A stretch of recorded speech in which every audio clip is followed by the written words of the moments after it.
ang mga kwento ng pag-ibig, kwento ng buhay at kwento ng pag-asa dito sa Barangay Love Stories. Love Stories.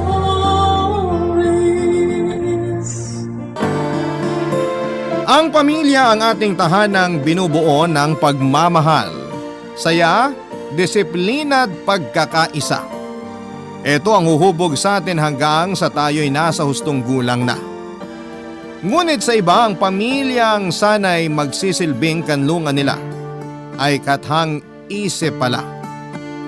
Ikaw kabarangay, naranasan mo na ba ang magkaroon ng isang masayang pamilya?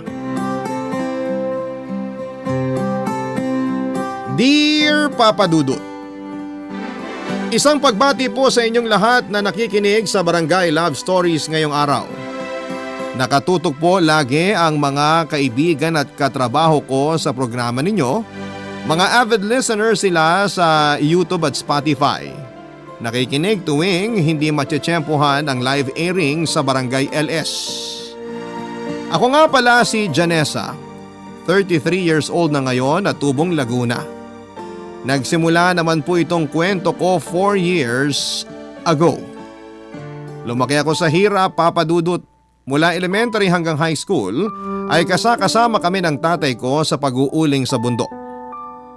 Pumapasang kami ng mga kahoy na uulingin o kaya naman ay mga uling na mismong nakasako na.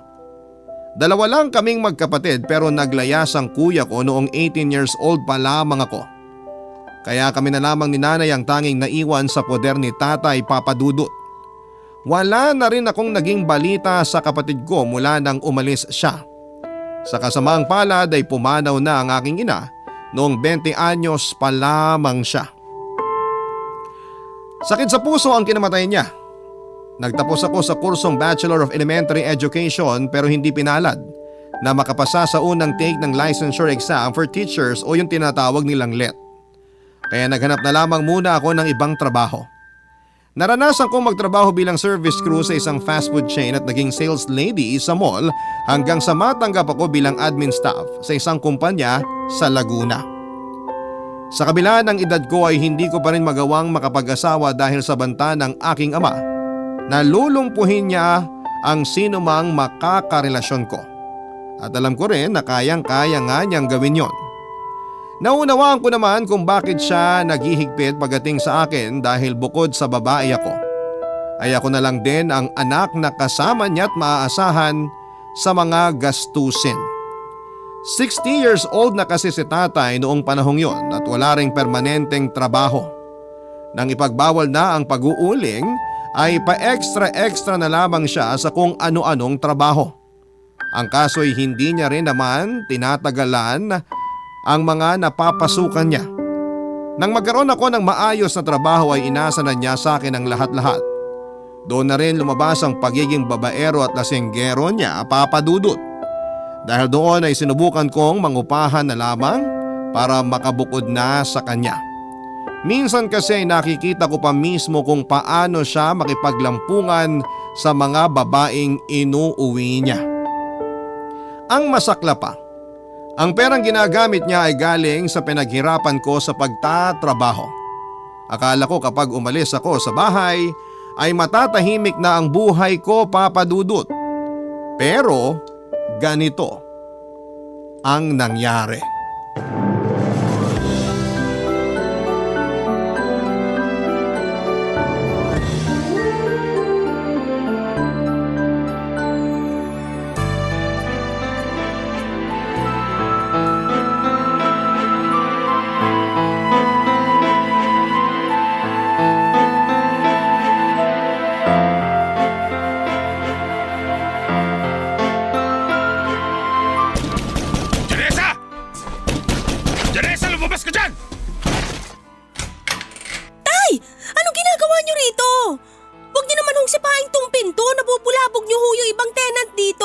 Wala akong pakialam. Sino nagsabi sa'yo umalis ka sa bahay, ha? Tay, magsalita ho kayo ng mahinahon. Nakakahiya po sa mga nakakarinig. Buti na lang wala dito yung caretaker kundi… Hindi ano? Huwag mo akong madaan-daan sa ganyan. Baka gusto mo sabay ko pang pilipitin ang legyo ng caretaker dito. Huwag naman ho kayong ganyan. Kung magwawala lang kayo rito, mas mabuting umuwi na lang kayo at doon na lang tayo mag-usap sa bahay. Ba't ang yabang mo na? Porke ba kumikita ka na ng sarili mong pera, ha? Baka nakakalimutan mo kung saan nagsimula, Janessa. Ano ba kasing kinagagalit nyo? Di ba pabor din naman sa inyo nung umalis na ako sa atin? Wala nang makakaistorbo tuwing nag-uwi kayo ng babae ron. Pwes, walang aalis sa pamamahay ko hanggat hindi ko sinasabi. Tay naman, hindi na ako bata. Paano ho ako magkakaroon ng sarili kong pamilya kung lagi na lang akong nakadikit sa inyo? Hindi mo kailangan ng sariling pamilya. Sa tingin mo ba may magkakagusto sa isang tulad mo? Pambahay ka lang. Pasalamat ka nga't may tumanggap sa'yo sa trabaho kahit mahina yung kokote mo. Ang sakit niya namang magsalita. Parang hindi ko kayo tatay ah. Gusto ko lang namang maranasang bumukod at mamuhay ng mag-isa. Aba nagdidesisyon ka na mag-isa? Hoy, baka nakakalimutan mo. Lahat ng desisyon mo, dadaan muna sa akin. Ako na lang ang magulang na meron ka. Kung wala ako, wala ka ngayon dyan sa kinatatayuan mo. Nagsikap din ho ako, tay. Lalo na nung kailangan ko kayo pero hindi nyo naman ako tinulungan. Isusumbat mo talaga sa akin ngayon yan? Doon ka nga sa loob! Tay, huwag nyo naman ako itulak. Kakalad ka rin kita nang mawala yung yabang mo. Aray ko! Tay! Bitiwan niyo ako! Aray! Nasasaktan ako, tay! Yan! Diyan ka nababagay! Sa sahig!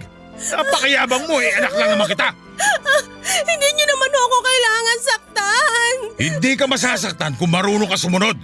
Kung sa tingin mo mas magaling ka na magdesisyon kaysa sa akin, pwes, tingin mo lang yon. Boba ka pa rin. Parehong-pareho kayo ng nanay mo. Huwag niyo na siyang idamay dito! Patay na nga yung tao eh! Huwag ka nang sumagot! Asikasuhin mo na yung pag-iempake ng mga gamit mo bago pa kita kalad ka rin palabas itong besteng tinutuluyan mo! Ito na nga ho! Magpapaalam muna ako sa caretaker na alis na ako rito. Huwag ka na magpaalam! Bilisan mo na dyan! Para masimulan mo na akong asikasuhin sa bahay! Pero tay, hindi naman ho ako pwedeng basta-basta na lang umalis dito. Wisit! Bibilisan mo ba o ako pa mismo maglalagay ng mga gamit mo sa bag? Pasalamat ka nga't binibigyan pa kita ng oras para mag-impake. Abala pa sa akin itong pagsundo ko sa'yo, linti ka! Ito na nga ho, nag-iempake na. Mabuti naman! Napakatagal mo kumilos! Dami mo kasi dada eh! Gano'n ba kahirap gawin yan? Saglit na lang ho to. Babalikan ko lang yung ibang gamit para makausap na rin yung caretaker dito. Wala akong paki sa mga balak mong gawin sa caretaker nito! Basta umuwi ka kayo sa bahay at tapos ang usapan! Papadudot sobrang sama ng loob ko sa ginawang yon ni tatay. Bukod kasi sa ipinahiya niya ako sa mga kapwa ko tenant noon, ay muli na naman niya akong pinagkaita ng kalayaan. Alam ko namang nasa hustong edad na ako para bumukod at mamuhay ng mag-isa. Mula nang bumalik ako sa poder ni tatay ay wala naman akong ibang narinig kundi ang masasakit na salita at kung ano-anong pang-iinsulto. Madalas pa niya akong napagbubuhatan ng kamay tuwing hindi ko napipigilang ipagtanggol ang sarili ko. Bukod sa pananakit ni tatay ay mas napapadalas na rin ang pag-inom niya sa bahay. Kasama ang kumpare niyang si Mang Lito. Tulad niya ay 60 anyos na rin po ito at parang hindi mabubuhay kung walang alak sa katawan. Wala rin po itong trabaho at umaasa lamang sa panganay na anak na si Rigel na isang high school teacher. Tulad ko ay breadwinner din si Rigel. Mas matanda lang siya sa akin ng 2 taon. Suplado at may pagkapihikan siya sa babae kaya kahit magkapit-bahay lamang kami ay hindi kami formal na nagkakilala. Nakilala ko na lamang siya sa mga kwento ni Mang Lito tuwing naghiinuman sila ni tatay. Palagi kasing ibinibida ni Mang Lito ang mga achievement ni Rigel na siya namang ipinamumukha sa akin ni tatay dahil hindi ko naabot ang kahit na alin sa mga yon, papadudot. Tuwing hindi ko noon napipigilang makaramdam ng kaba tuwing nagiinuman sina tatay sa bahay dahil ganito ang mga nangyayari.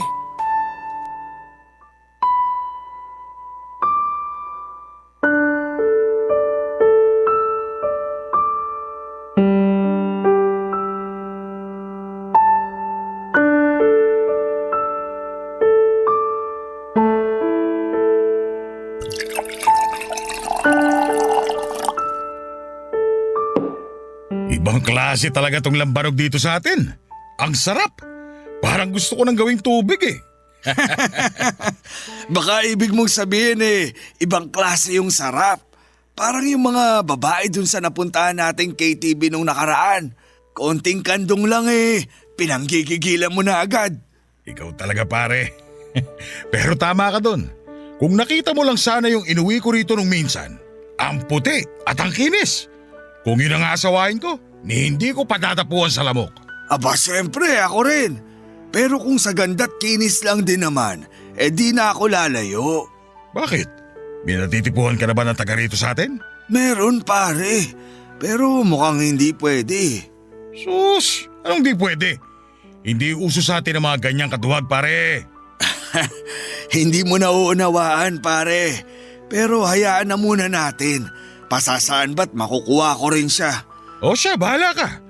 Basta kapag nakuha mo na yung babaeng yan, sa akin mo una yung kwento ha. Teka, wala na pala tayong pulutan. Utusan ko muna si Janessa. Nako, baka natutulog na yung anak mo. Sus, hindi. Walang matutulog agad hindi tayo tapos mag-iinuman dito. Tingnan mo pare, parang asong susunod kagad yun pag tinawag ko. Janessa! Janessa, halika nga rito! Pare, wag na. Hayaan mo nang magpahinga ang anak mo. Anong oras na rin? Oh, ayan na pala. Bakit ho, Tay? Oh, bakit nakabusangot ka? Baka gusto mo paputokin ko yung uso mo? Tay, kung may iuutos kayo, iutos nyo na. Maaga pa ako sa trabaho bukas. Umayos ka ha? Huwag mo ko pinapahiya rito. Nako, pagpasensya mo na kami, Janessa. Maglalambing lang sana tong tatay mo. Wala na kasi kaming pulutan. Pakisamahan mo na rin ang kape. Ayos lang ba? Sige ho, kukuha lang ako sa kusina. Pakihintay na lang. Masunurin naman yung anak mo, Gimo. Kaya wag mo nang sindakin. Kawawa naman kung mapupuyat pa dahil sa atin. Matagal-tagal pa tayong magiinuman. Yung anak ko ngang may trabaho bukas. Ayun, bulagta na sa kwarto niya. Kaya hindi ko na inabala. Mahalaga lang sa akin, hindi nakakalimot mag-abot. Alam mo na, di pwedeng walang alak tong katawan ko sa loob ng isang araw. Buti pa nga yung anak mo. Akala mo ba bilib na bilib ako dyan sa anak ko? Naku, malayong malayo tong aking sa anak mo. Mahina ito, bobang walang iya. Kung bakit ba kasi naging babae pa Nasa na nga ba yung panganay mo? Di ba't lalaki yun? Naku, lalaki nga. Wala naman dito. Wala rin kwenta. Hindi ko nga alam kung nasa ang lupalop na yun Malay ko ba kung buhay pa o patay na. Kapag ganyang wala namang pakialam sa akin, matik ng burado sa buhay ko. Ikaw talaga pare Anak mo pa rin naman yun. Sus, sino ba sila sa akala nila? Mga anak ko lang naman sila. Teka nga, ang tagal ng pulutan Hoy, Janessa! Natabunan ka na yata ng pulutan dyan sa kusina! Eto na ho. Nag-init pa kasi ako ng tubig para sa kape nyo kaya natagalan. Ang bait mo talaga, Iya. Salamat ha. Baka gusto mong samahan kami rito ng tatay mo. Hindi na ho. Maaga pa ako bukas. Maiwan ko na kayo rito. Sige na, pumasok ka na sa kwarto mo. Basta pag tinawag kita, labas ka kagad ha. Naintindihan mo? Sige ho. Pare, may iba ako. Wala pa bang nanliligaw dyan sa anak mo? Maganda naman Saka na pag naiahaw niya na ako sa kahirapan. Labo mo naman pare. Teka, pwede bang makigamit muna ng banyo nyo? Naiihi na kasi ako. Sige lang. Alam mo naman kung nasan yung banyo. Mamumulutan mo na ako rito habang hinihintay ka. Papadudot pagkatapos ni Mang Lito gumamit ng banyo ay pasimple siyang sumilip sa kwarto kong natatabingan lang ng kurtina ang pintuan. Nasaktuhan pa niyang nagbibihis ako ng oras na yon kaya gano'n na lamang ang galit ko sa kanya. Pinagsabihan ko si Mang Lito sa ginawa niyang paninilip sa akin pero binulyawan lamang ako ng magaling kong ama at nauwi pa yon sa matinding pagtatalo. Dumating naman noon sa bahay ang anak ni Mang Lito na si Rigel para sunduin ang ama niya nang malaman nitong nagkakagulo na sa amin. Taliwas sa ugali ng ama ay marespeto at kagalang-galang si Rigel, kaya agad ko siyang nakagaana ng loob. Hindi ko rin naman nakalain na sa ganong pagkakataon pa namin formal na makikilala ang isa't isa. Hindi niya kinukonsente ang ginawa ng tatay niya kaya hinayaan niya ako na pagbantaang itong ipapapulis. Sa susunod na gawin niya ulit ang bagay na yon. Pinagsabihan na rin niya ang ama at ipinamukha rito ang maling nagawa. Kaya naman tuwing nakikipag-inuman si Mang Lito kay tatay ay hindi na ito nagtatangkapang pumasok sa loob ng bahay namin. Doon na nga kami nagsimulang maging malapit ni Rigel sa isa't isa. Minsan ay nagkakasabay pa kami sa sakayan papasok sa trabaho at pag-uwi kaya nagkakaroon kami ng pagkakataong makapag-usap habang naglalakad. Makalipas naman ang ilang linggo ay tila nagkaroon ako ng pansamantalang kalayaan nang isama ni Mang Lito si tatay sa kabilang probinsya para magtrabaho. May ginagawa raw kasing pabahay doon at nangangailangan pa ng tao. Sa maikling panahon na wala si tatay ay tila ba gumaan ang buhay ko, Papa Dudut. Barangay Love Stories. Barangay Love Stories. Papadudot ng panahong wala si tatay ay napapadalas na nga ang pagdalaw ni Rigel sa akin sa bahay. Aminado naman ako noon na unti-unti ko na rin na-appreciate ang mga effort niya para lamang mapalapit sa akin. Hindi rin naman ako gaanong kainosente para hindi ko mapuna na hindi lang pakikipagkaibigan ang intensyon niya. Nag-offer pa nga si Rigel na i-tutor ko yung isa sa mga estudyante niya para may extra income daw ako kung sakali. Tinanggap ko yon dahil kaya ko namang magturo. Si tatay lang talaga ang walang believe sa akin, Papa Dudut. Lahat kasi ng gawin ko ay inuunahan niya kaagad ng pangiinsulto. Para sa tingin ng ibang tao ay siya pa rin ang mas magaling sa lahat ng bagay. At pakiramdam ko ng panahon na yon, kahit ano pa ang marating ko sa buhay ay baliwala lang kay tatay. Hindi naman nagtagal ay unti-unti na ring nagparamdam ng intensyong manligaw si Rigel. Nabawasan na noon ang pagiging suplado niya lalo na kung ako ang kasama niya. Ganon pa man ay tutol ako sa ideyang maging kami ni Rigel. Kahit gusto ko na rin naman siya dahil sigurado akong malalagot siya sa tatay ko. Hanggang sa tuluyan na nga siyang nagtapat ng tunay niyang nararamdaman para sa akin. Pero nang gabing yon ay siya rin namang pagdating ni tatay sa bahay. Matapos ang 6 na buwang pagtatrabaho sa kabilang probinsya kasama si Mang Lito. Pero ang mas kinagulat ko ay ang nakita kong kasama niya nung umuwi sa amin si Papa Dudut.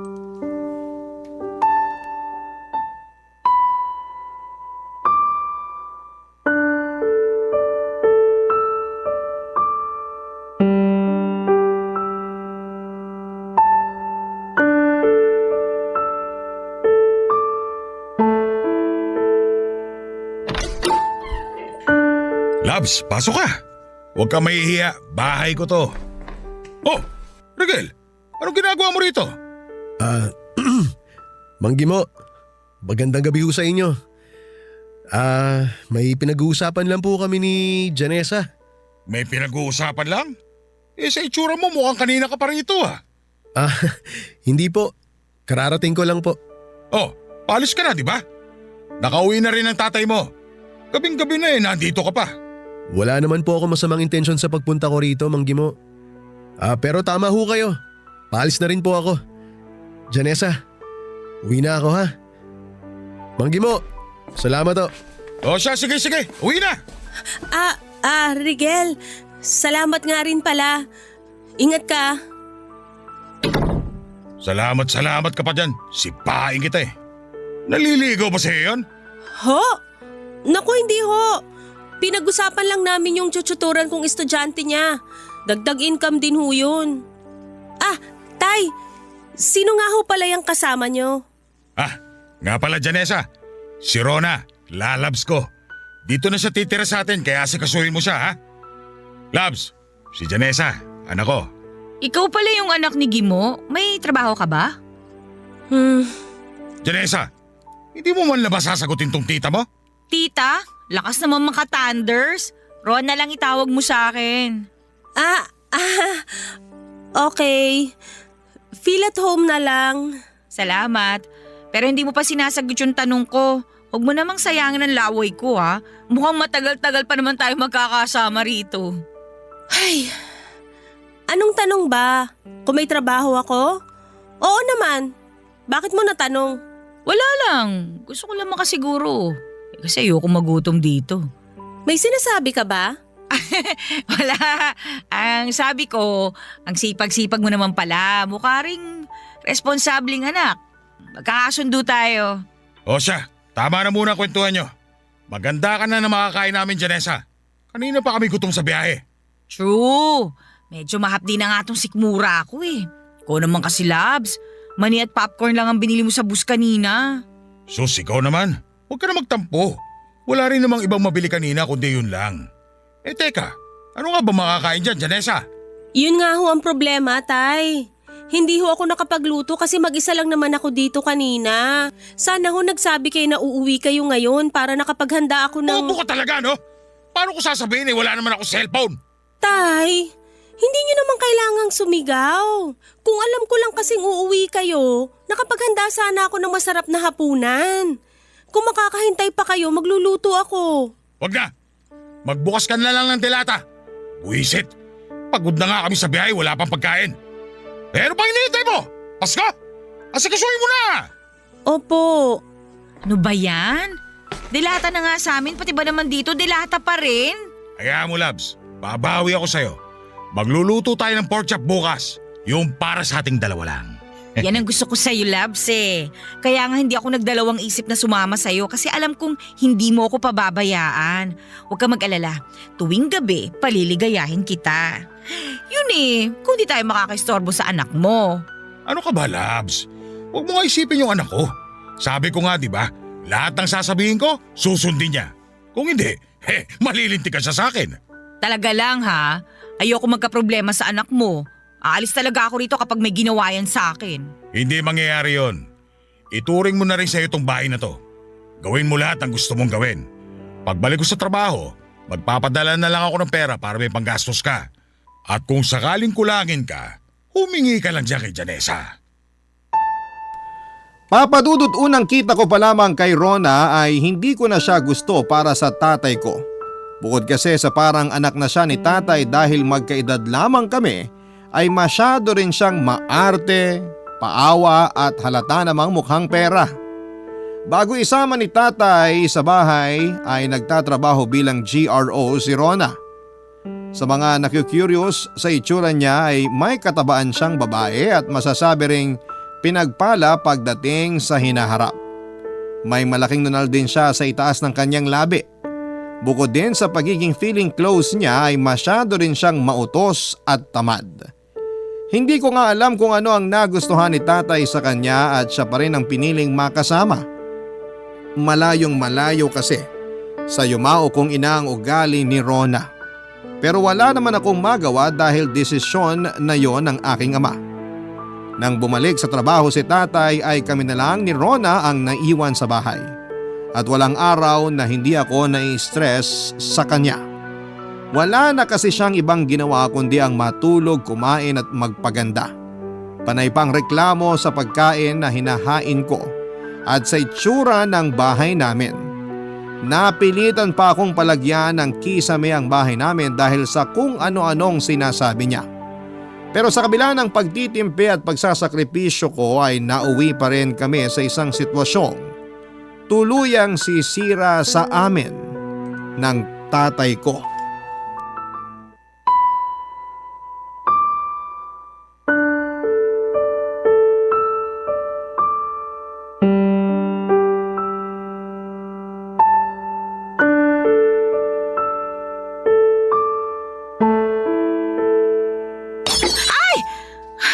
Ano na naman yan, Janessa?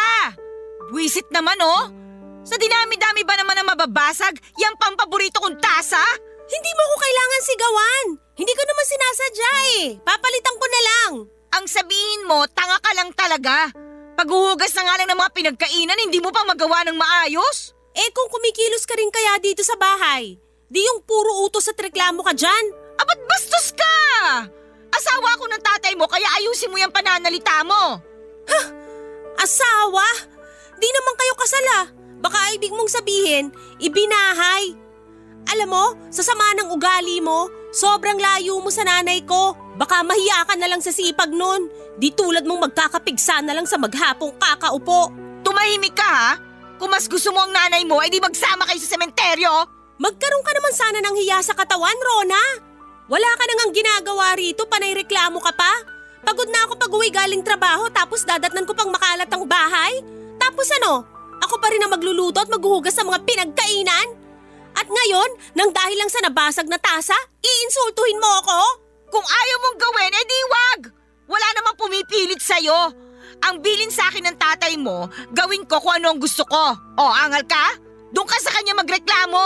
Nangatwirang ka pa sa katamaran mo? Ano pa nga bang aasahan ko sa isang prosti na katulad mo? Anong sinabi mo? Narinig mo naman, di ba? Hindi mo ba matanggap? Magaling ka lang bumuka ka at yun lang ang alam mong gawin. Pag na-real talk, magsusumbong para magpakampi. Ibang klase. Ang kapal talaga ng mukha mo! My loves, nandito na ako. Ang kahalalabang mo talaga! Ano nangyari dito? Ay, ikaw ang bumitaw! Teresa, itiwan mo nga si Rona. Aray! Tay! Bakit ako tinulak nyo? Eh siya yung unang nanugod! Hindi ba't sinabihan na kita? Wala kang gagawin kay Rona? Talagang hindi ka makatiis na hindi labas ang sungay mo, no? Talaga, Tay? Mas kakampihan nyo yung babaeng yan na walang ibang ginawa kundi magbuhay Reyna dito sa bahay? Hindi ko na kailangan pangalamin kung sino na nagsimula. Dahil kilala ko na yung ugali mo. Wala kang moto. Pati ba naman si Rona paandaran mo ng kamalditahan mo? Pwede ba, Tay? Kahit ngayon lang, maging patas ka naman. Hindi yung kukonsindihin nyo pa yung kaipokritahan ng babae nyo na wala naman sa lugar. Kala nyo kung sino siya rito eh, sampid lang naman siya. Ba't siraulo ka? Lumayas ka nga rito! Wow! Bakit ako ang aalis? Bahay ko rin naman to ah. Bahay na iniwan ng nanay ko na binaboy niyong dalawa. Bastos ka! Kung ayaw mo kay Rona at kung ayaw mo sa mga patakaran ko dito sa bahay, bukas ang pinto. Tanda mo, hindi ka kawalan dito. Hindi kawalan? Eh kayo nga kumaladgad sa akin pabalik dito nung bumukod ako eh. Noon ko pa gustong umalis dahil sukang-suka na ako sa ugali nyo. Akala nyo naman mahal na mahal kayo ng babaeng yan. Pera lang naman ang habol sa inyo dahil ayaw niya magbanat ng buto. Biruin nyo, ultimo pambili ng napkin, hihingin pa sa akin? Kapal ng muka! Sumusobra ka na! Napakayabang mo! Hindi mo ba narinig ang sinabi ng tatay mo, ha? Umalis ka na! Talagang aalis ako. Tingnan ko lang kung anong mangyayari sa'yo kapag nawala na ng trabaho yung kinakapitan mo. Tandaan nyo, pag alis ko rito, wag na wag kayong hihingi ng tulong sa akin. Dami mo pang satsat! Umalis ka na! Huwag ka magtitira ng kahit isang gamit mo rito! Pag may nakita ako, susunugin ko!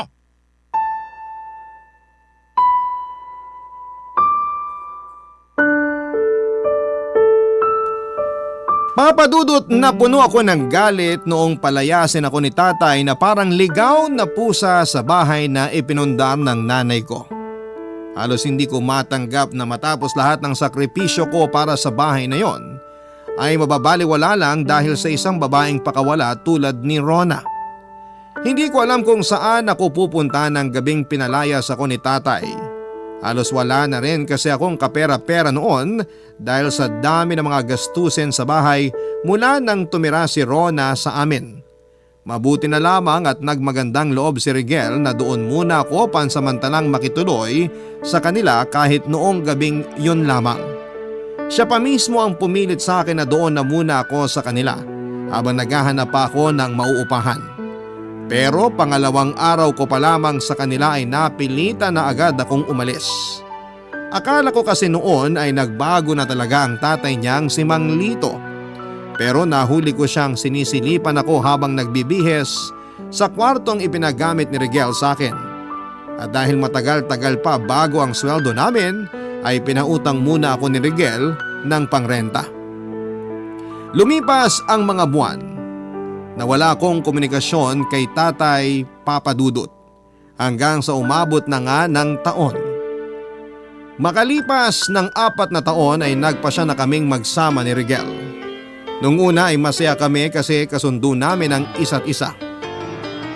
Pero Papa Dudut, hindi ko po akalain na darating din pala ang pagkakataon na bigla na lang magbabago ang lahat. Na biglang manlalamig na lamang siya sa akin. Barangay Love Stories. Barangay Love Stories. Papa Dudut, sinubukan ko namang kausapin si Rigel para malaman kung ano ang problema at bigla ang nagbago ang pakikitungo niya sa akin. Pero bigo akong makakuha ng sagot.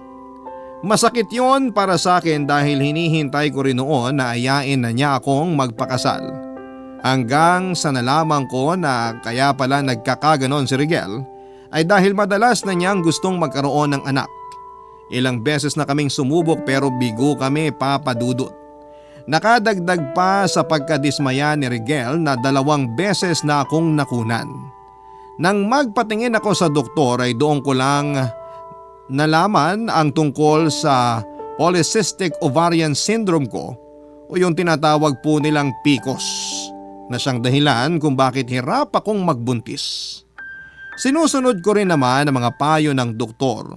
Pumasok na lang sa isipan ko na baka hindi para sa akin ang magluwal ng bata kasi lahat ng effort namin ay nababaliwala lang. Hindi ko na alam kung papaano ko pa mabibigyan si Rigel ng anak. Alam kong iritable siya kaya tiniis ko na lamang ang malamig niyang pakikitungo sa akin. Ang pagkakataon na 1 buwan kaming hindi nag-uusap ni Rigel at halos hindi na magkita sa sobrang abala naming pareho sa trabaho. Ang tanging ipinagpapasalamat ko na lamang ng panahon na yon ay hindi naman niya nagawang mambabae sa kabila ng sitwasyon naming dalawa. Papa Dudut, matapos nga ang 4 na taon na wala akong balita kay tatay, ay nakatanggap ako ng tawag mula sa isang unknown number.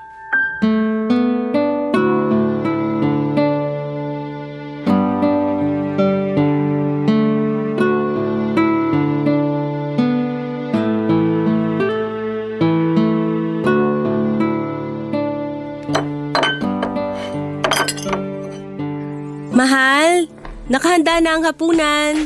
Kain na tayo. Mauna ka na. May tinatapos pa akong exam para sa mga bata. Tsaka meron pa ako i-check ng mga activity mamaya. Hindi ba pwedeng kumain ka muna? Sandali lang naman to. Gugutumin ka sa pagtatrabaho. Janessa, please naman. Kung nagugutom ka na, di kumain ka. Dapat ba lagi tayong sabay? Di ka ba makakain mag-isa? Ang dami ko pang kailangan tapusin. Kaya pwede ba huwag ka nang dumagdag sa stress ko? Ay. O sige. Hindi na muna kita aabalahin. Basta kapag nagutom ka, nandito lang yung mga pagkain ha. Sabihan mo na lang ako kung gusto mong ipainit. Ay, salamat. Ay. Mag-isa na naman akong kakain. Ay, may tumatawag. Unknown number?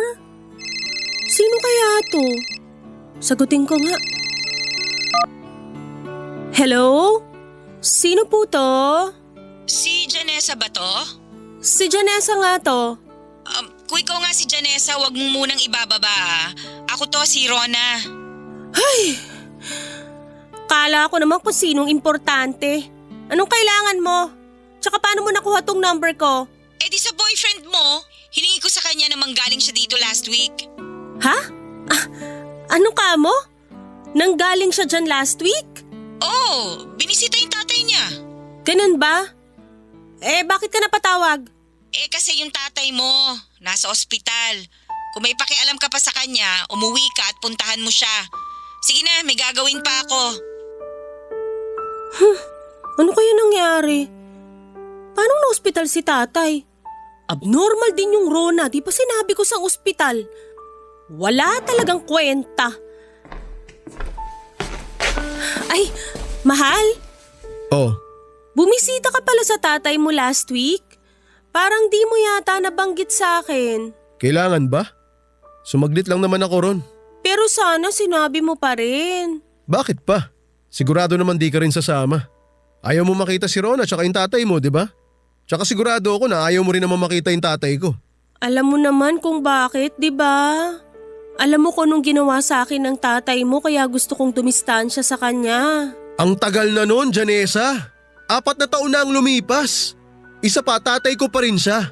Kaya magkikita at magkikita kayo kung sakali. Talaga ba, Rigel? Gaganyanin mo ako ngayon? Ipapaalala ko lang sa'yo na ikaw mismo ang nagsabi sa akin na lumayo sa kanya. At kahit 10 taon pa ang lumipas, hindi ko yun magagawang kalimutan. Sa tingin mo ba okay lang sa pakiramdam ko na pinagnanasaan ako ng tatay mo? Bawat pagtitig niya sa akin para niya akong hinuhubaran. Hindi ko naman sinasabing kalimutan mo na yung nangyari. Ang sa akin lang, matuto ka namang magpatawad. Nagbago na yung tao. Bigyan mo naman siya ng pagkakataon. Pati yung tatay mo. Alam kong di pa rin kayo okay ng tatay mo. Pero ayan na nga oh. Nalaman mong nasa ospital siya. Hahayaan mo na lang ba na ganon? Alam mo namang walang ibang aasahan yun. Ang dali naman para sa'yo na sabihin yan. Hindi mo kasi alam yung pakiramdam na never ka naging sapat sa tatay mo at wala ka nang ginawang tama. Halos itakwil na nga niya ako eh. Buti ka pa nga. Kahit ganun ang tatay mo, nagawa ka pa rin niyang mahalin bilang anak. Eh ako, ni minsan hindi yun pinaramdam ng tatay ko. Anak niya lang ako kapag may kailangan siya. Alam ko lahat ng pinagdadaanan mo. Ang sa akin lang, huwag ka magpalamon sa galit na nararamdaman mo para sa tatay mo.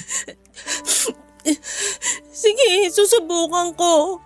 Kung yan ang gusto mo, pupuntahan ko siya pero pwede bang samahan mo ko? Ay, di ba nga sinabi ko na sa'yo? Marami akong trabaho. Kaya mo nang gawin niya mag-isa. Busy ka lang ba talaga? O sinasadya mo nang iwasan ang presensya ko? Ramdam ko, Rigel, na parang unti-unti ka nang lumalayo sa akin. At alam mo rin kung bakit. 39 na ako. Gustong gusto ko na magkaanak. Pero hindi mo naman maibigay. Ginagawa ko naman lahat Sinusunod ko lahat ng payo ng doktor. Inaalagaan ko rin ang sarili ko para magkaanak na tayo. Ang kailangan ko ngayon, suporta mo at tiwala na ipagkakaloob din yun sa atin sa tamang panahon. Bakit parang ang hirap-hirap para sa'yo na gawin yun? Sa totoo lang, ayoko nang umasa.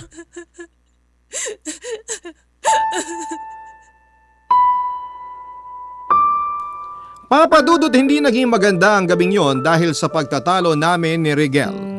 Nag-leave ako sa trabaho kinabukasan dahil alam kong matatagalan ako sa pag-aalaga kay tatay sa ospital. Doon ko lang din kasi nalaman ng araw na tumawag sa akin si Rona. Ay siya ring alis nito para iwanan ang tatay ko. Wala na kasing mahihita sa tatay ko kaya iniwanan na lamang niya ng basta-basta. Sinabi ko yon kay tatay pero inaasahan na raw niyang mangyayari yon. Sa pagka-dismaya ko, Papa Dudut, ay ni katiting na pagsisisi sa ginawang pagpapalayas ni tatay sa akin ay hindi ko nakita sa kanya. At siya pang mayabang kahit na sa aming dalawa ay siya ang nangangailangan ng tulong. Kung hindi lang sana malaking kasalanan na basta ko na lamang siyang iwanan at pabayaan ng mag-isa sa ospital ay ginawa ko na. Pero hindi yon kaya ng konsensya ko. Gumawa ako ng paraan para makontak ang kuya kong matagal nang nahiwalay sa amin. Nahanap ko siya pero bigo rin akong makahingi ng tulong sa kanya. Successful naman ang ginawang operasyon sa kaliwang binti ni tatay na nabagsakan ng bakal sa trabaho. Nang makalabas siya sa ospital ay napilitan na akong mag-resign sa trabaho dahil wala rin namang mag-aasikaso sa kanya. Naghanap na lamang ako ng ibang mapagkakakitaan na pwedeng gawin kahit online lang. Kahit sinagot ng trabaho ni tatay ang mga bayarin sa ospital, ay malaki pa rin ang nagastos ko sa ibang pangangailangan niya.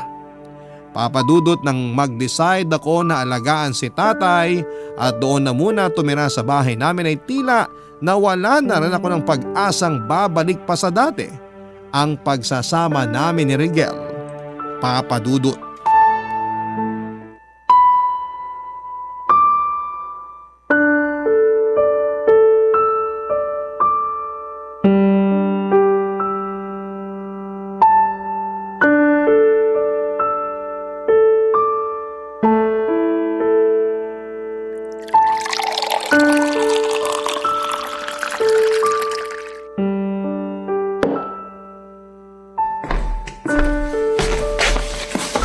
Tay, inumin nyo na muna itong mga gamot nyo para makatulog na rin kayo maya-maya.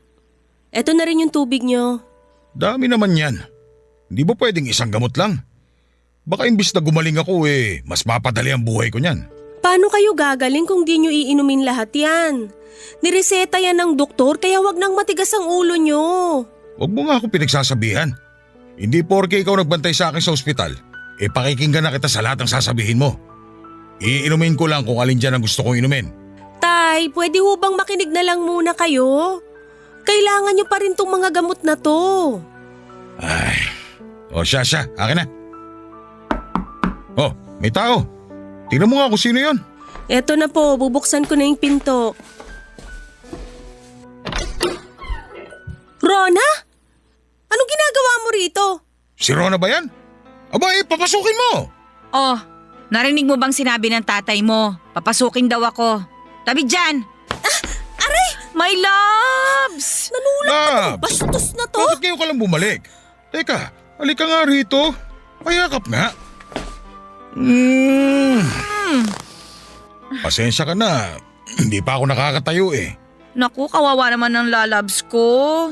Buti na lang talaga nakauwi ka na. Namiss kita ng sobra. Ikaw talaga. Nakakatampo ka. Hindi mo man lang ako dinalaw sa ospital nung nandun pa ako. Ngayon talaga kayo maglalampungan sa harap ko? At ikaw, Rona, anong ginagawa mo rito? Hoy, Janessa, ano ba? Hayaan niyo ako magsalita, tay. Karapatan ko to. Ang kapal kasi ng mukha ng babaeng yan Hoy! Huwag mo nga ako mapagtaas-taasan ng boses ha? Bakit hindi pwede? Iniwan mo nga lang si tatay nung na-ospital kasi ayaw mo mag-alaga Tapos ngayon babalik ka para maging palamunin uli? Sa bagay, alam mo na kasing nandito ako at meron na uling gagastos para sa inyo.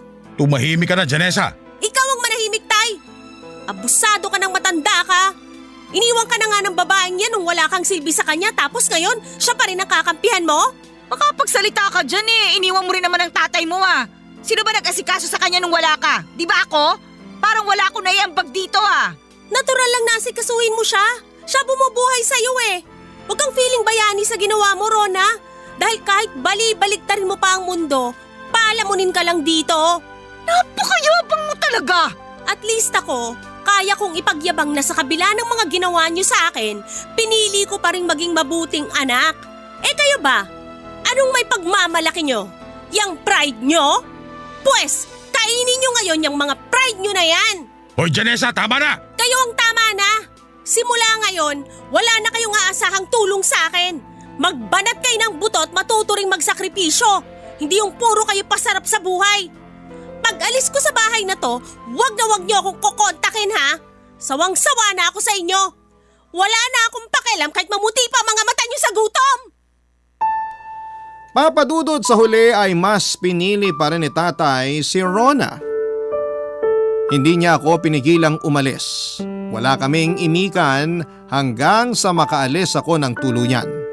Ngunit sa kabila ng mga nangyari ay hindi ko naman pinagsisihan na tinulungan ko siya noong iniwan siya ni Rona. Ang mahalaga na lamang sa akin ay nagawa ko ang tungkulin ko bilang anak. Kahit na hindi niya nagawang maging mabuting ama para sa akin. Bumalik ako sa tinitirhan namin ni Rigel at sinubukang ayusin ang relasyon naming dalawa, pero huli na talaga. Para akong pinagsakloban ng langit at lupa, papadudot ng tuluyan na ngang nakipaghiwalay sa akin si Rigel. Masakit yon dahil nasira lang ang pinagsamahan namin sa pagkabigo kong mabigyan siya ng anak. Pero hindi na rin ako noon naghabol sa kanya. Naghanap na lamang ako ng trabaho at doon ay tinuon ang atensyon ko.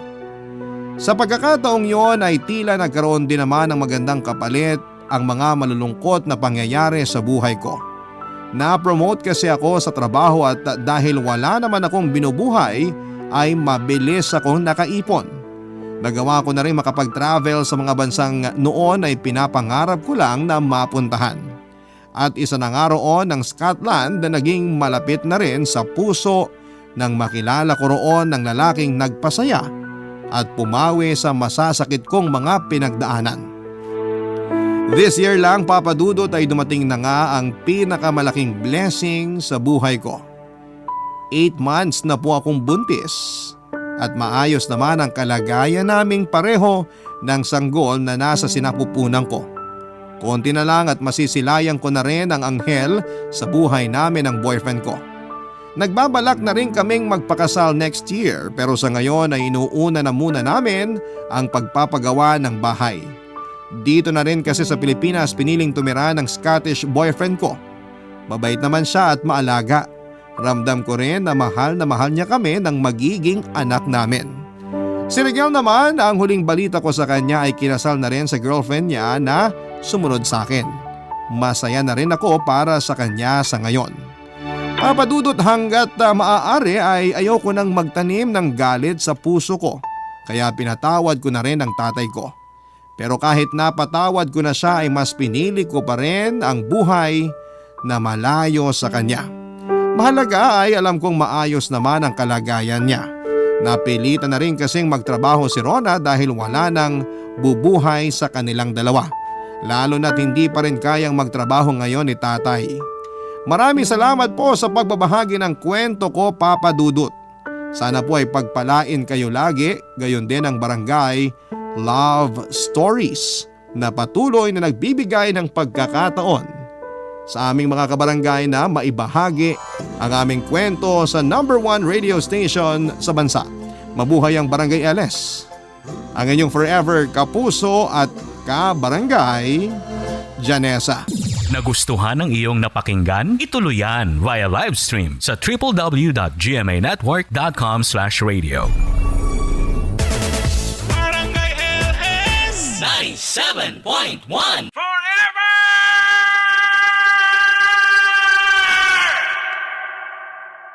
Ang mga kwento ng pag-ibig, kwento ng buhay at kwento ng pag-asa dito sa Barangay Love Stories. Love Stories.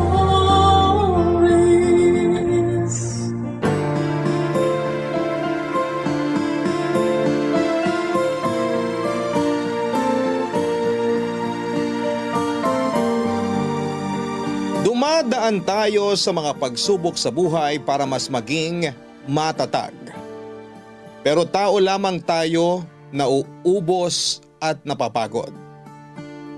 Ikaw, kabarangay, gaano mo katatag na hinarap ang mga hamon sa iyong buhay? Dear Papa Dudut, good day po sa inyo at sa mga kabarangay natin dyan. Sikat na sikat po ang inyong istasyon dito sa lugar namin sa Taguig. Mapakarinderya, barbershop, ukayan, palengke at grocery ay nakatune in lahat sa Barangay Love Stories. Kaya nga po pangarap ko talagang makapagpadala ng sulat sa inyo upang isalaysay ang aking kwento. At umaasa po ako na mapapayuhan ninyo ako tungkol sa sitwasyong kinakaharap ko. Bago po ang lahat ay magpapakilala muna ako, itago nyo na lamang po ako sa pangalang Franco. 33 years old at taga-Taguig. Tubong Antique po ang angkan namin. Nakilala ni nanay si tatay na taga rito mismo sa Taguig noong lumuwas siya galing Antique. Dito na rin ako nabuo at ipinanganak. Pero hindi love story nila ang ikukwento ko, kundi yung sa amin po ng live-in partner kong si Isabel. Pero hindi niya po yan totoong pangalan. Sinadya ko pong baguhin dahil may mga pagkasensitibo ang aming kwento.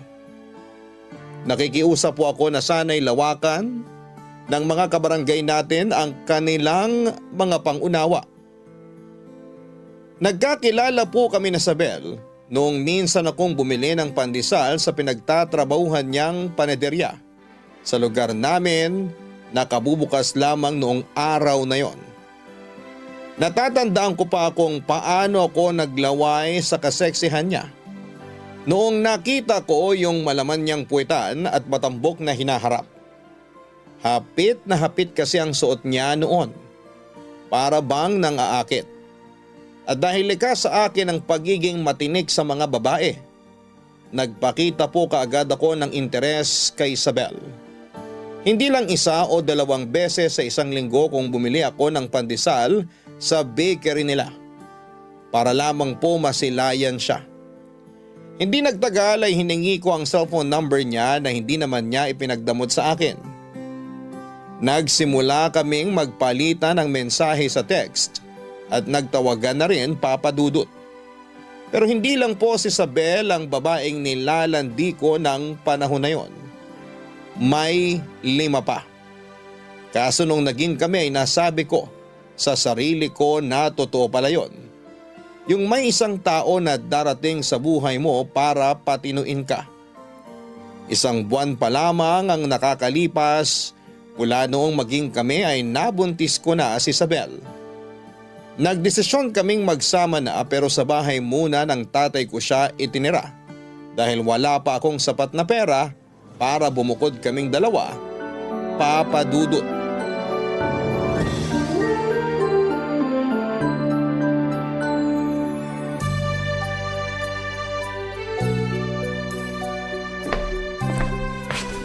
Franco anak, ito na yung kape mo. Yun, akin na ho. Salamat, tay. The best talaga tong kape. Eh di ba kamo, yan yung binibenta nyo? Ayos lang ba na nag-uwi ka niyan dito sa bahay? Opo, tay, ito rin po yung binibenta namin. Sobra po itong mga inuuwi ko tsaka malapit na ma-expire. Expired na nga yata kasi naka-standby lang doon sa ibabaw ng ref. Walang kabawas-bawas. Kung di pa kita pinagtimpla, hindi rin magagalaw. Alam mo namang hindi ako nagkakape. O tay, ang aga-aga baka mauwi tayo sa sermon yan ha. Huwag ganun. Teka tay, umupo nga po muna kayo. Kanina pa kayo nakatayo dyan eh. Sige nga, pero saglit lang ako uupo. Aantayin ko lang na maluto yung bigas na sinasaing ko. Para pag nagising si Isabel, may almusal siya. Spoiled na spoiled naman sa inyo si Isabel, tay. Siyempre, magiging nanay siya ng apo ko. Alang namang hindi ko siya magustuhan. Sa bagay. Ay, hanggang ngayon di pa rin ako makapaniwala na magiging tatay na ako. Masarap maging tatay, nak. Pero hindi palagi madali ang pagpapalaki ng anak. Lalo na kung kasing tigas ng ulo mo at kasing pasaway mo. Sobra naman kayo mang real talk, tay. Tagos sa buto ah. Awit. Totoo naman ang sinasabi ko. Napakasutil mo. Pasaway ka. Lagi ka nasasangkot dyan sa gulo sa kanto at nababarangay. Tapos bulakbol ka pa sa eskwelahan. Kaya hindi mo matapos-tapos yung kurso mo sa kolehiyo. Alam nyo naman pong wala sa loob ko yung pag-aaral di ba? Kung pinilit nyo ako noon, mag-aaksaya lang kayo ng pera. Kayo rin ang kawawa. Pero para sa'yo rin naman yun. Kung nakapagtapos ka, mas malawak sana ang mga trabaho na pwede mong pagpilian. Mas dadami ang oportunidad para sa'yo. Baka nakakalimutan mo, Franco, nasa Pilipinas tayo. Dito, para matanggap ka sa trabaho kahit hindi naman ganoon kataas ang sweldo, kailangan nakapagtapos ka pa rin. Tay, marami rin diyang college graduate na hindi naman napapakinabangan yung tinapos nila. Nasa diskarte pa rin kasi yan. Pakinabangan mo man o hindi, malaki pa rin ang lamang mo kung nakapagtapos ka. Hindi ka ba nakikinig? Tulad nga ng sinabi ko, mas maraming oportunidad ang bubukas para sa'yo. Tsaka anong diskarte pinagsasabi mo? Eh wala ka naman nun. Tay, sandali, sobra na kayo ah. Sakit na ng mga sinasabi niyo sa akin. Daig niyo pa si nanay. Wala na nanay mo kaya ako nang nakatokang manermon sa'yo. Oh, ano na bang plano mo? Plano po saan? Sa buhay. Magkakaroon na kayo ng sariling pamilya ni Isabel. Magkakaanak na kayo. Hindi pwedeng habang buhay nagtitimpla ka ng kape doon sa tindahan ng kaibigan mo, Franco. Mag-isip ka ng paraan para magkaroon ng regular na trabaho at kumita ng disente.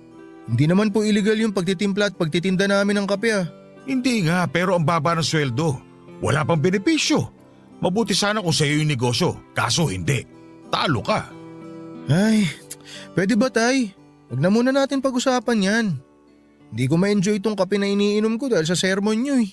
Ayaw masermonan pero wala namang ginagawa para umunlad ang buhay. O siya, babalikan ko na yung sinaing ko ron.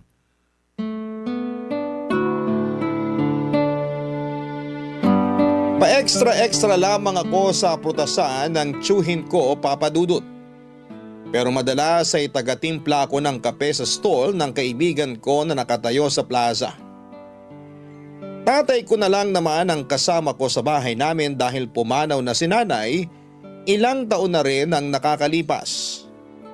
Hindi na nag-asawang muli pa si Erpat ko, Papa Dudut. Lalo na noong lumala ang hika niya dahilan para pahintuin siya sa pagtatrabaho ng mga kapatid ko.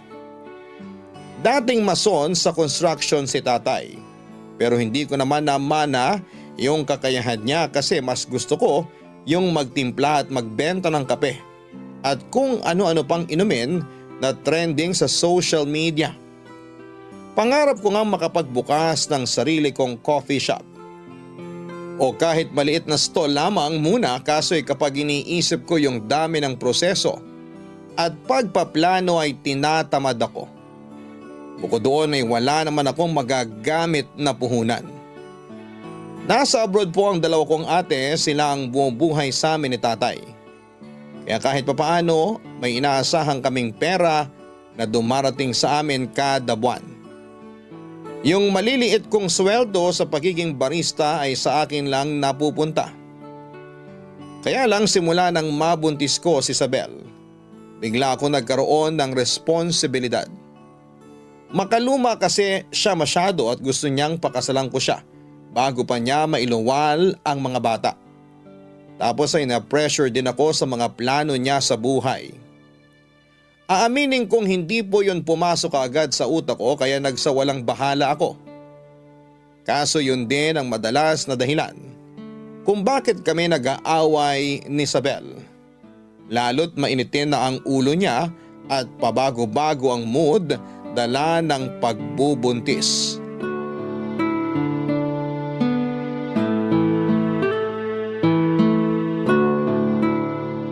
Ay, tanga naman eh. Oh, bobo. Pabuhat kang kumag ka. Dapat sa'yo kinukonyatan sa personal eh. Yung malutong at anli. Para lubog yung bungo mo. Oh, apakaengot talaga oh. Hoy Franco, ikaw yung engot at dapat kinakalto ka ng Andy dyan. Teka, huwag ka nga maingay, Isabel. Kita mo naglalaro yung tao eh, istorbo ka. Ako pa talaga istorbo? Kanina ka pa nakahiga dyan sa bangko, lintik ka. Ayaw mo talagang tumayo dyan? Aray, bakit ka ba namamalo? Isa, hindi mo ibababa yung cellphone mo? Sa mukha mo natatama tong walis tambo na hawak ko. Oh, ayan na. Binaba ko na. Parang tanga ka naman eh. Bakit ba kasi may hawak kang walis tambo? Nagtatanong ka pang buraot ka? Malamang magwawalis ako rito sa sala. Tapos nakita kitang nakahilata dyan sa upuan at nakabukaka ka pa talaga. Butas pa shorts mo, hindi mo man lang matahi. Ay, pati ba naman shorts kong butas pakikialaman mo pa? Tsaka alam mo naman na hindi ako marunong manahe, di ba? Ayoko matusok ng karayom yung daliri ko. Sa bagay, wala ka nga palang alam gawin kundi magtimpla ng kape. Sayang naman yung kamay mo, walang silbi. Hoy, Isabel! Sumusobra ka na ha? Mo kung duru-duruin, walisin ko yung mukha mo eh. Napakabalasubas din talaga ng bunganga mo eh, no? Wala ka nang sinabing maganda sa akin. Puro na lang pangiinsulto naririnig ko sa'yo. Wow! Anong gusto mo? Purihin kita? Sabihan kita masipag, mabait na partner, maaasahan, gwapo, ganon? Ganon ba ang gusto mo marinig? Ang kapal naman ng mukha mo. Ikaw namumuro ka na talaga sa akin ha? Sige, Hindi ako subukan mo! makapagpigil sa'yo. Ipapabarangay kitang hayop ka! Hoy, kita mo tong lukaret na to. Wala pa nga akong ginagawa eh. Umiiyak ka na dyan. Best actress ka? Yun na nga eh! Wala kang ginagawa! Kaya lalo ako nabibwisit sa pagmumukha mo. Hindi ako makapaniwala na pumayag ako magpabuntis sa'yo kasi wala kang pangarap sa buhay. Kapag sinasabi ko sa'yo mga plano ko para sa atin, parang lumulutang sa kawalan niyang isip mo. Wala kang silbi! Puro ka lang bahala ako! Bakit? Ako ba ang padre de pamilya? Ikaw, di ba? Baka nakakalimutan mo na tuwing nagko-comment ako, lagi mo sinasabi na kinokontra kita. O di hindi na lang ako magsasalita para walang away. Kaso pati yun pala, issue pa rin sa'yo. Nakakasira ka ng ulo. Ganyan ba talaga kayo mga babae? Hirap nyo ispilingin para kayong tanga. Ikaw yung tanga! Aray! Aray, Isabel! Ano ba? Tigilan mo yan ha, sira ulo ka. Ako na naman pinagdidiskitahan mong buwisit ka. Mas buwisit ka! Dugo! Franco, may dugo! Hala, may dugo nga. Isabel, ano nangyari sa'yo? Tinatanong mo pa talaga? Yung anak natin, tanga! Dali mo ako sa ospital!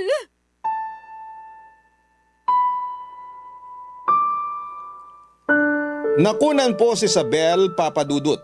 Nawala po yung baby namin sa isang iglap. Magkahalong lungkot at galit po ang nararamdaman ko para sa aking sarili.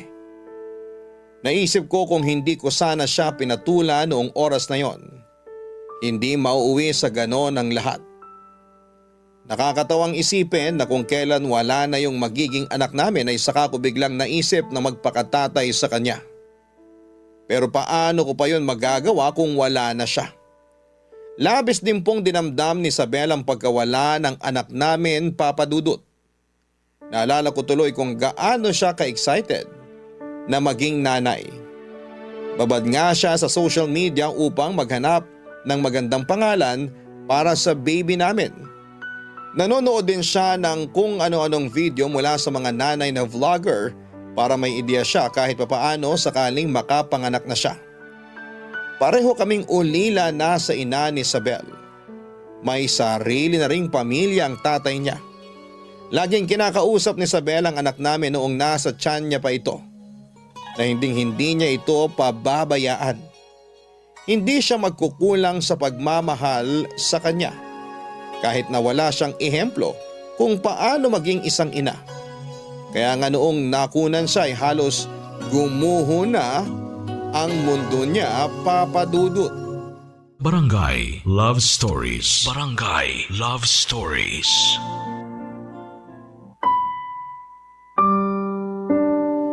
Dahil sa mga nangyari ay nanlamig sa akin si Isabel. Kung dati napakalambing niya sa akin at lagi niya akong inaasikaso. Lahat ng yon ay nawala at mas na doble yung inis niya sa akin sa tuwing nakikita niya ang pagmumukha ko, Papadudut. Swerte ko na lamang kasi hindi niya ako hiniwalayan ng mga panahong yon dahil hindi ko pa talaga alam ang gagawin ko kapag nagkataon. Mahal ko si Isabel at nagsisisi ako kasi naging pabaya ako sa kanya at sa magiging anak namin sana. Kaya nga sinabi ko sa sarili ko na gusto ko nang magbago, na gusto ko nang magpakapadre di pamilya. Kaya bilang unang hakbang ay sinipagan ko po talaga ang pagtatrabaho. Nagdagdag ako ng pagkakakitaan, nagtinda ako ng barbecue sa gabi pagkatapos ng duty ko sa kapihan ng kaibigan ko na madalas hanggang hapon lang naman bukas. Tuwing weekend ay nasa prutasan ako ng tsuhin ko maghapon para magtinda at mag-assist sa kanya. Masaya po ako na kumikita ako ng higit sa tipikal na kinikita ko noon. Dumating yung punto na nakapagbibigay na ako ng mas malaking pera kay Isabel. Bukod doon ay nabibilhan ko na rin siya ng mga bagay na gusto niya tulad ng bagong damit at sapatos. Nagbukas na rin ako ng sariling bank account para doon makapag-ipon ng pera.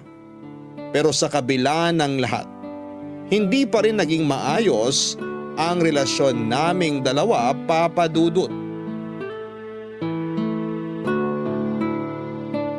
Isabel, paisa naman oh.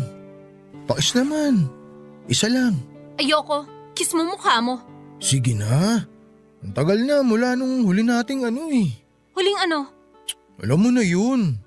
Miss na kita, Isabel eh. Sige na. Pwes, hindi kita namimiss. Bad trip ka naman, Isabel eh. Paano hindi mo ako mamimiss? Lagi kang galit sa akin. O kita mo ngayon. Ayan ka na naman oh. Lagi ka nakaangil. Kulang na lang bumuga ka ng apoy.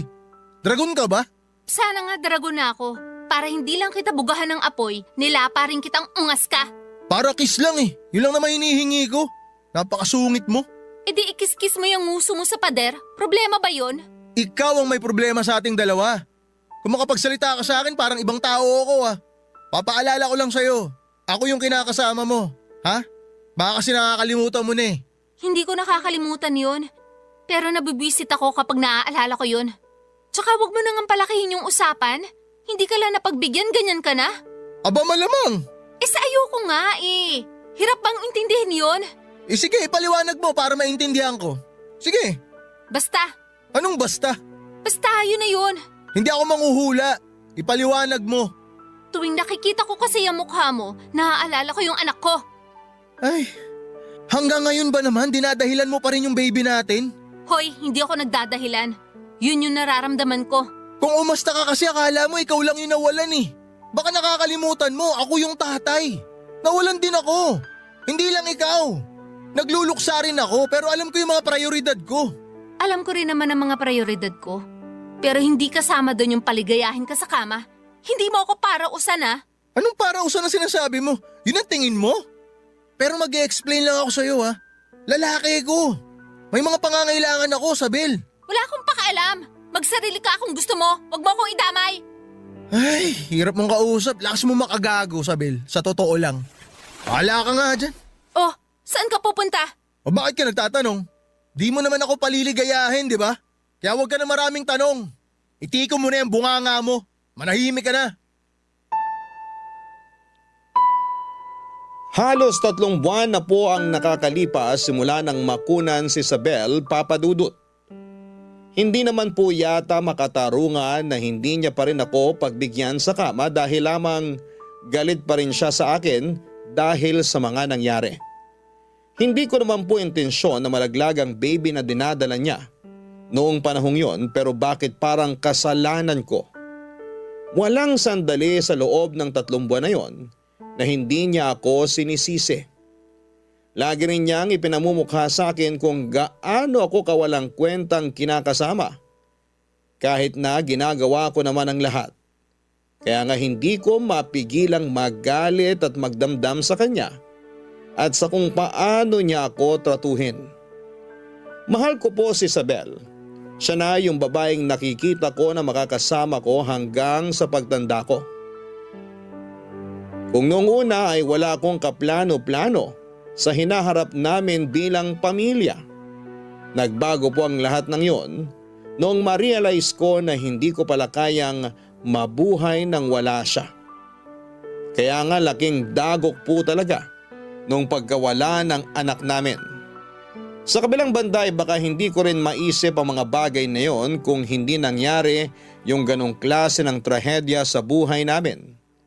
Nagpatuloy po ang panlalamig ni Isabel sa akin hanggang sa meron akong kakaibang napansin sa kanya, Papa Dudut.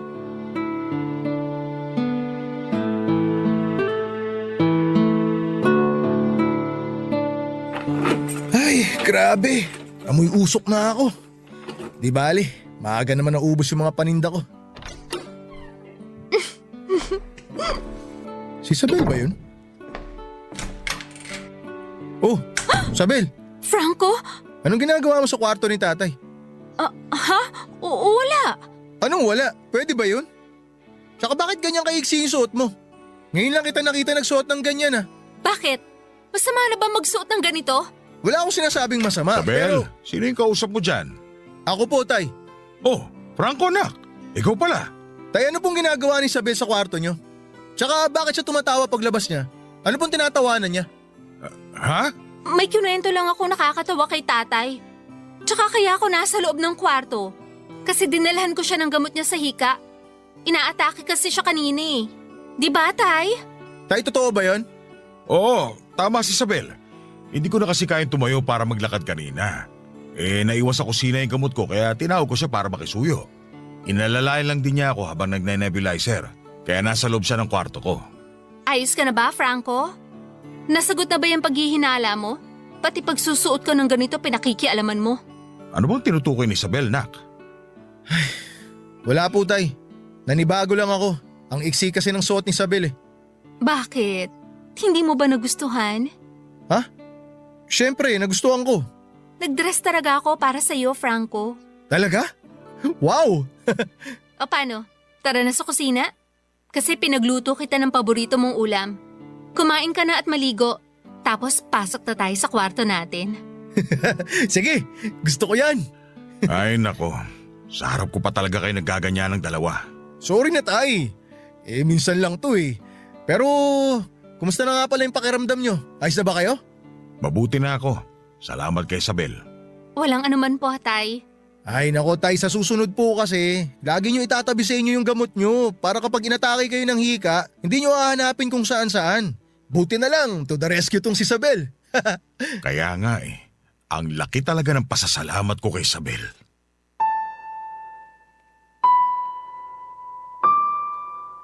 Ayoko pong mag-isip ng bastos at mahalay kahit nakitang-kita ko na lumabas galing sa kwarto ni tatay si Isabel papadudot. Kasi hindi tama yon. Gusto ko pong maniwala na lang sa sinabi nilang dalawa kahit na may parte sa puso ko na para bang gustong sumabog mula sa matinding panibugho. Pilit ko pong pinakalma ang aking sarili ng gabing yon at itinulak papunta sa likod ng aking utak ang mga sospetsa ko. Agad din namang nawala yung bumabagabag sa dibdib ko dahil bigla na lamang naging malambing sa akin si Isabel na para bang hindi niya ako iniwasan o pinandirihang katabi sa kama ng 3 buwan. Ako po yung tipo ng lalaki na babae po ang kahinaan. Kaya nga nadala ako ng matinding bugso ng damdamin noong gabing yon at sa unang pagkakataon. Matapos ang ilang buwang paghihintay, may nangyari sa amin ulit ni Isabel. Masyado po akong nalunod sa sari-saring damdamin ng mga oras na yon. Kaya pansamantala kong nakalimutan yung inaalala ko.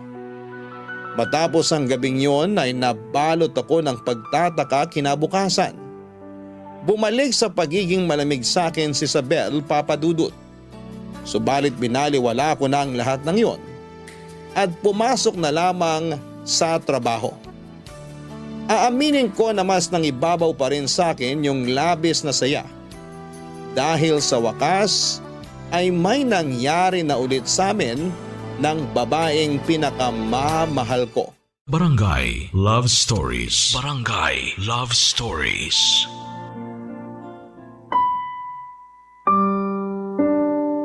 Mahal na mahal ko po ang tatay ko dahil mabait siyang tao papadudot. Siya nga yung ehemplo ko sa kasipagan at hindi naman nagbago ang pakikitungo niya sa akin.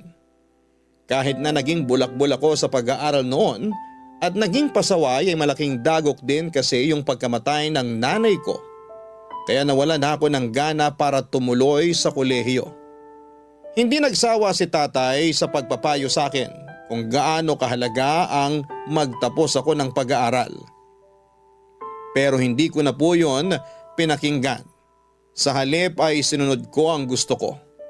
Buti bunso ako at may mga ate akong maaasahan, lalo na noong sunod-sunod na beses na nagkasakit si tatay at kinakailangan na niyang tumigil sa pagtatrabaho.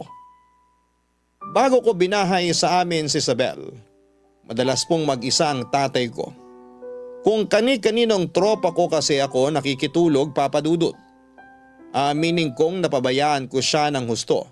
Dahilan para madalas akong sermonan ng mga ate ko tuwing tumatawag sila. Kung hindi ko lang din daw aalagaan si tatay ay mabuti pang magbanat na lamang ako ng buto kasama nila sa ibang bansa. Ayoko dahil hindi ko kayang mag-abroad. Baka mabaliw ako doon pag nagkataon. Kaya nga masaya si tatay noong itinara ko si Isabel sa bahay namin.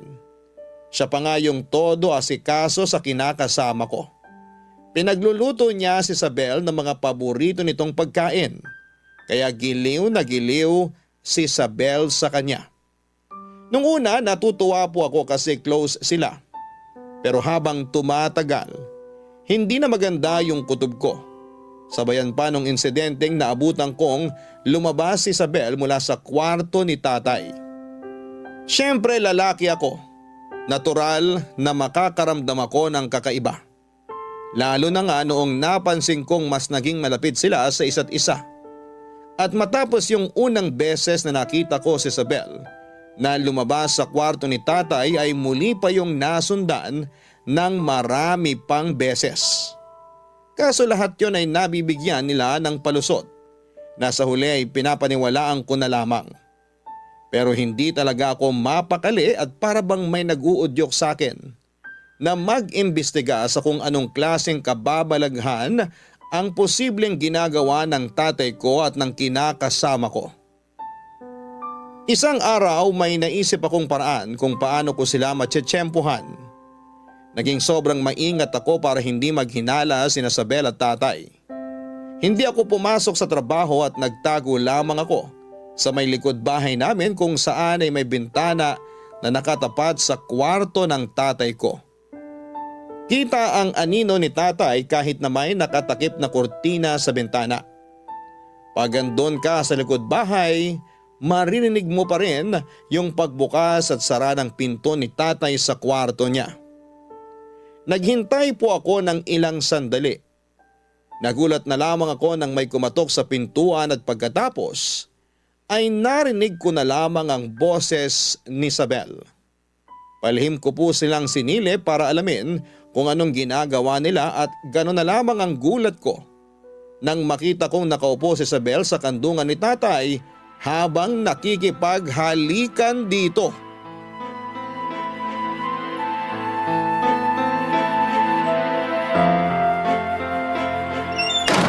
Mga walang iya kayo!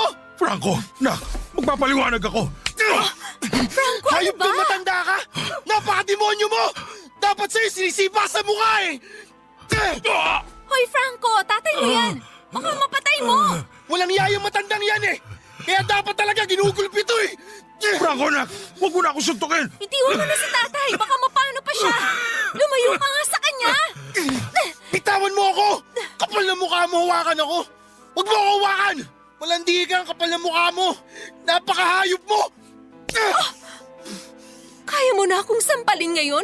O bakit? Nasaktan ka ba? Masakit ba? Una si tatay. Tapos ngayon ako? Baka gusto mo may kalagyan, demonyo ka! Ako pa yung demonyo ngayon? Ikaw pa talaga yung nagbabanta sa akin ng ganyan? Kayo nga itong gumawa ng milagro eh! Tapos ako pa pagbabantaan mo? Kapal na mukha mo! Paano mo nagawa sa akin to, Sabel? Ha? Minahal kita!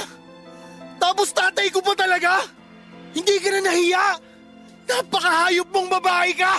O bakit? Nagagalit ka? Ayaw mo nun? Tatay mo pinatulan ko, hindi kung sino-sinong lalaki lang dyan. Dapat nga matuwa ka pa eh. Imbis na nagagalit ka dyan na akala mo nakagawa ko ng malaking Ano kasalanan. klaseng katwiran yan? Sira na ba ang ulo mo? Hayop ka talaga eh! Ha? Ayan, nangangatwiran ka pa eh! Ha? Eh kung sakali Itawan kita mo ang ako. kamalagutan ka ng hininga! Hindi ako Ha? makahinga. Ano? Hayop ko! Mas hayop ka! Anak, Mas hayop ka! bitiwan mo si Isabel. Mas hayop kayo ni Franco, tatay! ano ba? Mga Bitawan baboy mo siya! kayo! Sabing bitawan mo siya! O ayan! Walang iyak ang lalaki ka! Aray! Tumigil ka, Sabel! Ayaw mo tumigil, ha? Anak, tama na! Baka mapano na si Isabel! Huwag kang makialam dito kung ayaw mo sipain ko ulo yung mukha mo! Huwag mo ako subukang matanda ka, malalagutan ka talaga ng hininga sa akin! Kapal na mukha mo! Sa totoo lang, kulang pa yan! Tama lang yan sa kanya! Dahil malandi siya! At ikaw naman, isa ka rin eh! Ha? Sa dami ng babae, tay? Dito ko pa kay Isabel nagpakamot? Nag-iisip ka ba? Ganun ba kakatiyan? Ha? Kaya nakalimutan mo na anak mo ko? Na kinakasama ng anak mo itong pakawalang babaeng to? Sana iba na lang, tay. Sana hindi na lang si Isabel. Tatay, iba naman kita pero tinarantado mo ko. Malala pa kayo kay Satanas! Mga baboy kayo!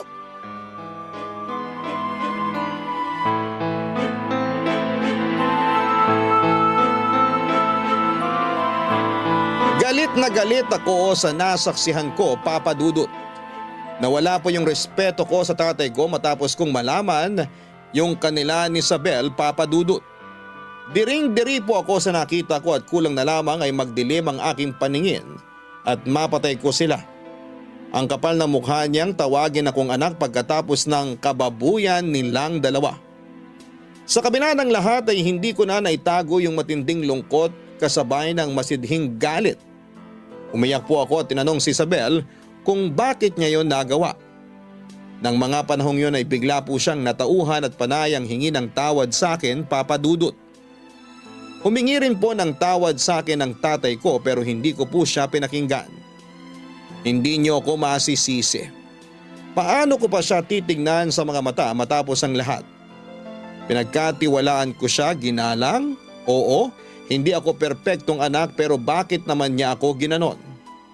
Wala na ba siyang konsensya?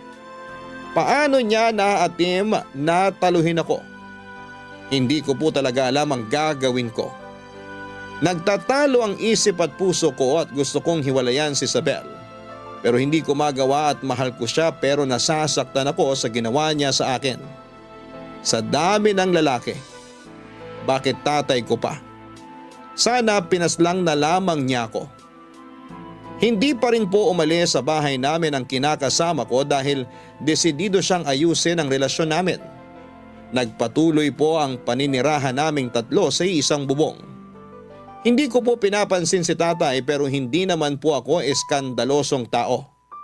Hindi namin pinaalam sa mga ate ko sa abroad ang nangyari sa amin dahil ayaw kong mag-alala pa sila, Papa Dudut.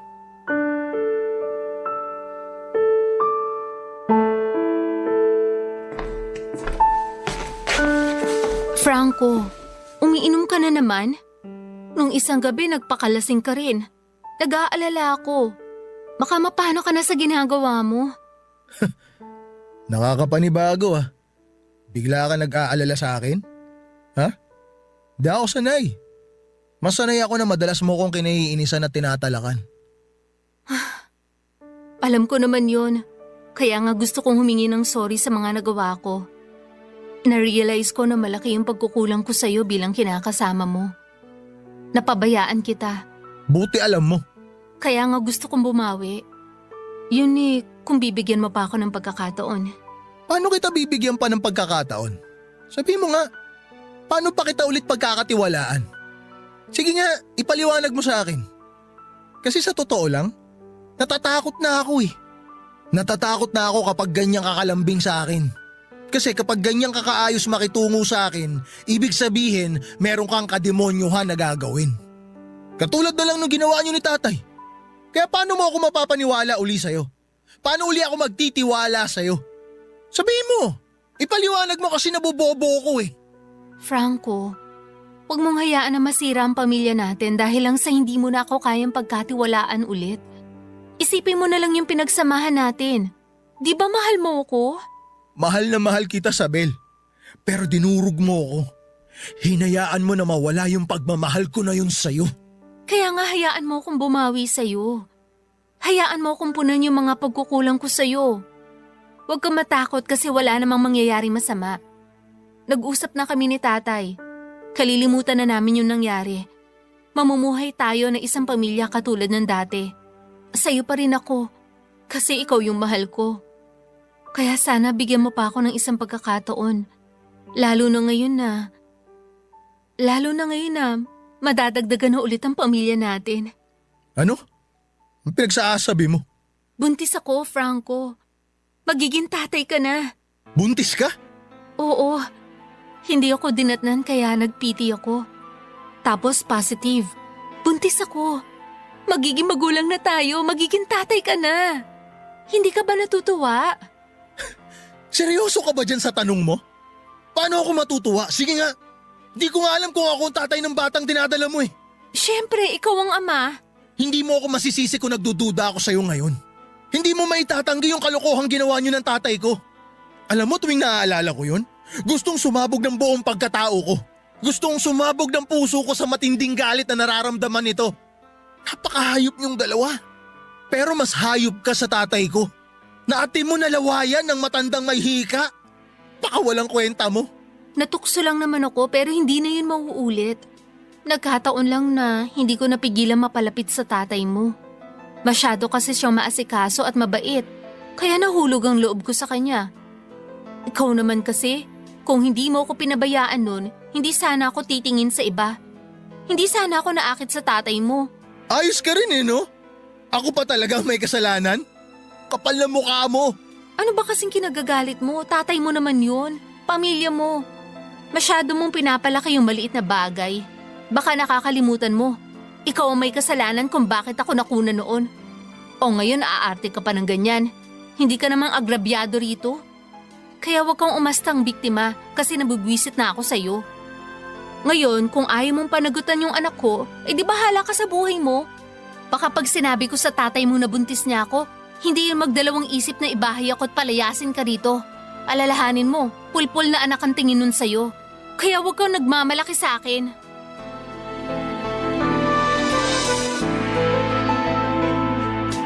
Nanginig po ang buong katawan ko sa mga sinabi ni Isabel ng gabing yon, Papa Dudut. Nung iwan niya ako ay umiyak po ako habang pinagsusuntok ang aking sarili. Gusto ko lang maramdaman yung pisikal na sakit kasi sobra ng pagyuyurak at paghahamak ang ginawa nila sa pagkatao ko. Aping-api na ako at hindi ko po alam kung paano lumaban. Ayoko pong saktan si Isabel dahil na-trauma na ako noong nalaglag ang anak namin. Ayoko na rin saktan ng tatay ko dahil naaawa ako sa kanya. Kaya sarili ko na lamang po ang sinaktan ko para mailabas ko ang matinding galit sa loob ko. Sobrang sakit po ng ginawa nila Isabel at tatay sa akin, Papa Dudut. At magpahanggang sa ngayon, binabangungot pa rin ako ng realidad na posibleng hindi na sa akin ang batang dinadala ng kinakasama ko. Hindi ako makapagdesisyon kung iiwan ko ba si Isabel o pananagutan. Ayoko maging pabayang tatay sa magiging anak ko pag nagkataon. Pero malakas din ang kutob ko na hindi akin yon. Sa kasalukuyan ay magka-live-in pa rin kami ni Isabel. Bumukod na po kami ng bahay dahil hindi ko na kayang pakisamahan ng tatay ko sa isang bubong. Kahit na humingi na siya ng tawad sa akin ay paulit-ulit na bumabalik sa isipan ko yung tagpo kung saan ay nahuli ko sila ni Isabel na gumagawa ng kababuyan. Pero aaminin kong may bahagi sa puso ko na nag-aalala kasi mag-isa na lamang ulit ang tatay ko sa bahay namin. Matanda na siya at sakitin. Kaya sana'y mapayuhan niyo ako kung ano ang dapat kong gawin. Maraming salamat po Papa Dudut sakaling mapili po ninyong i-area ang istorya ng buhay ko. God bless po sa Barangay Love Stories and more power sa Barangay LS 97.1. Ang inyong forever kapuso at kabarangay, Franco. Nagustuhan ng iyong napakinggan? Ituloy yan via live stream sa www.gmanetwork.com/radio. Barangay LS 97.1 For